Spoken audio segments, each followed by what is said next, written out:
lately I've been stuck on this thought that just won't leave me alone. The Packers are building their roster the same way the Ravens and the Bills have been building theirs.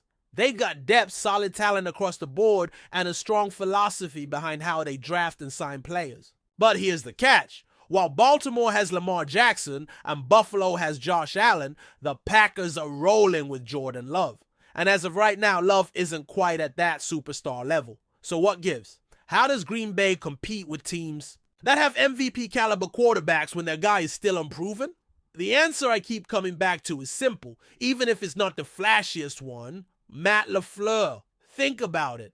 The Packers didn't go wild in free agency this offseason. They didn't trade up for a flashy top 5 pick. They didn't swing for the fences. They went out and got players like Nate Hobbs and Aaron Banks. Solid, dependable guys, but not headliners. It's not like they're ignoring talent. Last year, they made splashy moves bringing in guys like Josh Jacobs and Xavier McKinney, but this year they kept it steady, and yet this team looks increasingly like a contender. Why?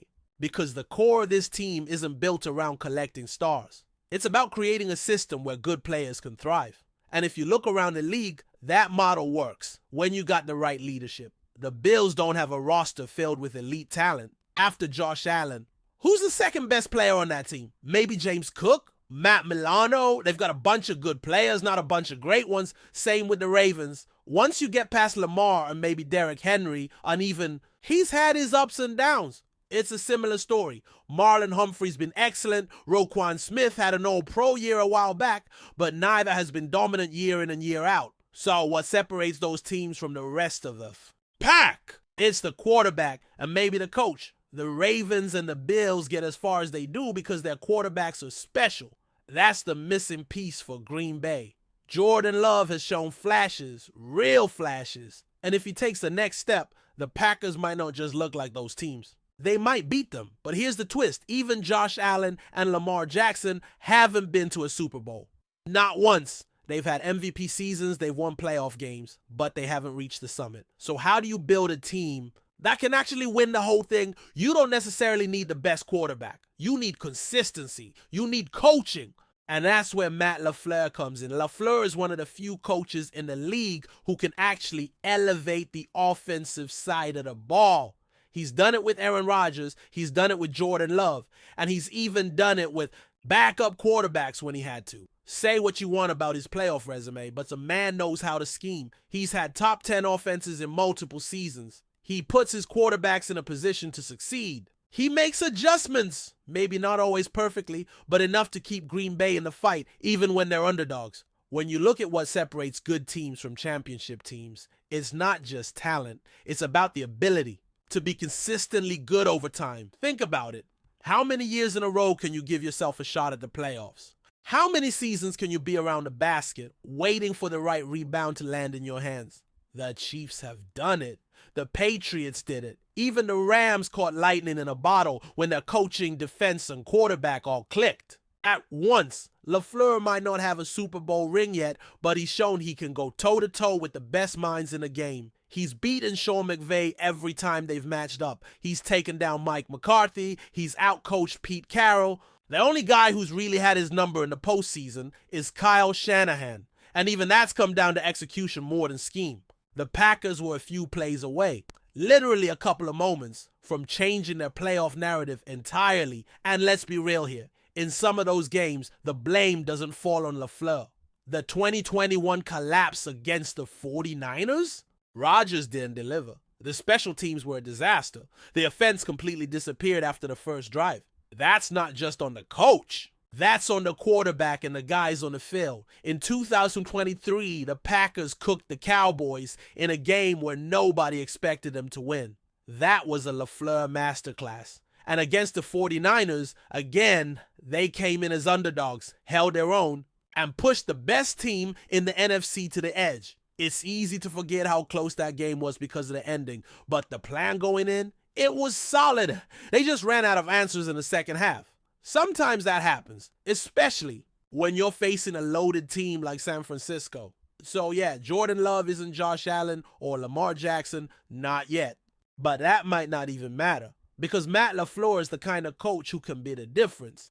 He doesn't need a stacked roster or a Hall of Fame quarterback to win games. He needs players who can execute his system, who trust the process, and who are ready to grow. Coaching matters more than people give it credit for.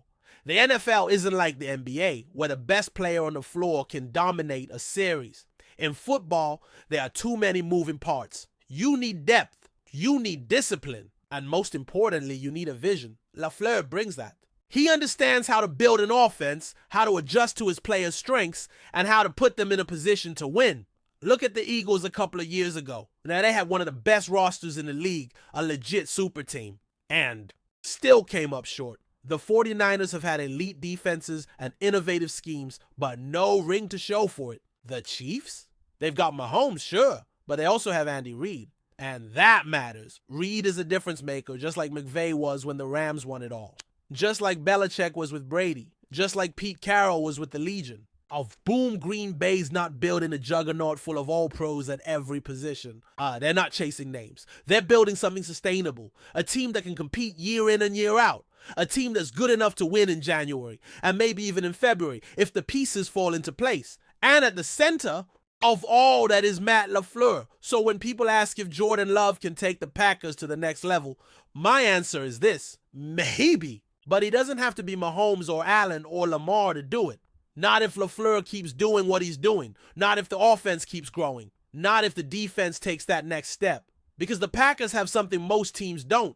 A coach who can be the X factor. And look, it's not always going to be clean. There are going to be bumps in the road. But if you've been watching closely, you know this team is trending in the right direction. You know that LaFleur isn't just riding Rodgers' coattails or leaning on the past. He's building something new, something that might just be great. When you got a coach who can create mismatches, who can outthink the other sideline, who can keep defenses guessing, that's how you win in the modern NFL. That's how you survive the chaos of a 17-game season and still come out standing. That's how you build a contender, even without a top 5 quarterback. And here's the thing, Jordan Love might actually become that guy. He's shown growth, poise, and command of the offense. He's made plays with his arm, with his legs, with his decision-making. He's got the locker room behind him. He's got the coaching staff believing in him. And if he takes another leap this season, watch out. Because if Love rises and LaFleur keeps scheming at a high level and the rest of the roster keeps developing, then yeah, the Packers can absolutely make a run.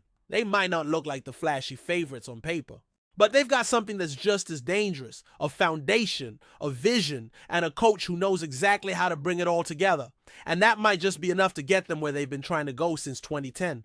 All the way what? Makes the NFL so different from other leagues is that there's no one-size-fits-all blueprint to winning a title. You can have the best quarterback in the world and still fall short. You can have the best defense, the best offensive line, the flashiest weapons, and still not make it. Just look at the last few Super Bowl winners. Not all of them had the top quarterback, but they had something else. Coaching, timing, chemistry, a little bit of luck. You need the stars to align, but you also need a team that puts itself in position to capitalize when they do.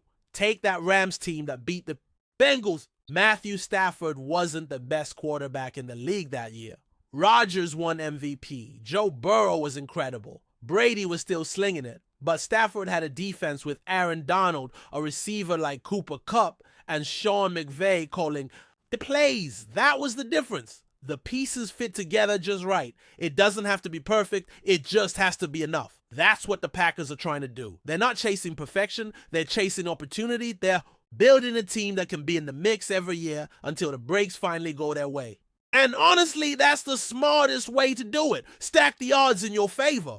Build depth. Get good coaching. Develop your quarterback. Don't overextend just to make headlines. Make smart moves. Stay in the fight. But before we continue, don't forget to subscribe to our channel and hit the like button on this video.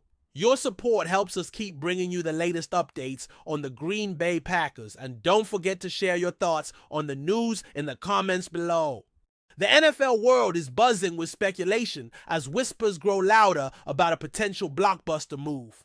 The Green Bay Packers may be on the verge of securing one of the league's most dominant defenders. Sources close to the situation suggest that TJ Watt, the perennial Pro Bowler and former Defensive Player of the Year, could be heading to Titletown in what would be a monumental addition to the Packers' defense While no official confirmation has been made by either the Packers organization or Watt's camp, insiders report that advanced negotiations have taken place in recent days, with both sides expressing significant mutual interest. The rumor mill intensified late last night when Watt was allegedly spotted in Green Bay, fueling rampant speculation that a deal may be imminent. If this move materializes, it would represent a seismic shift in the balance of power within the NFC North. The Packers have long been criticized for their conservative approach in free agency, often relying on homegrown talent rather than splashy acquisitions. However, with their Super Bowl window still open and quarterback Jordan Love showing promise,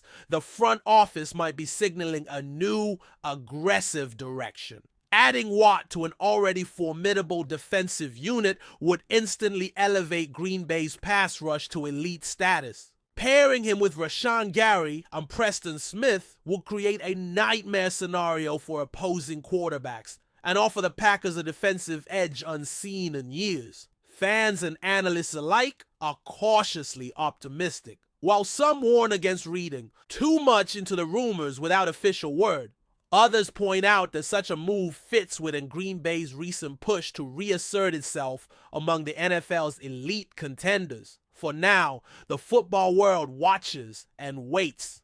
Could TJ Watt soon be donning the iconic green and gold? Until the ink is dry on the contract, it remains a tantalizing possibility, but one that has already set the NFL rumor mill ablaze. That's it for this update. If you enjoyed the video and want to keep receiving exclusive news about the Green Bay Packers, please subscribe to our channel and give this video a like. We always look forward to hearing your comments and opinions. See you in the next video.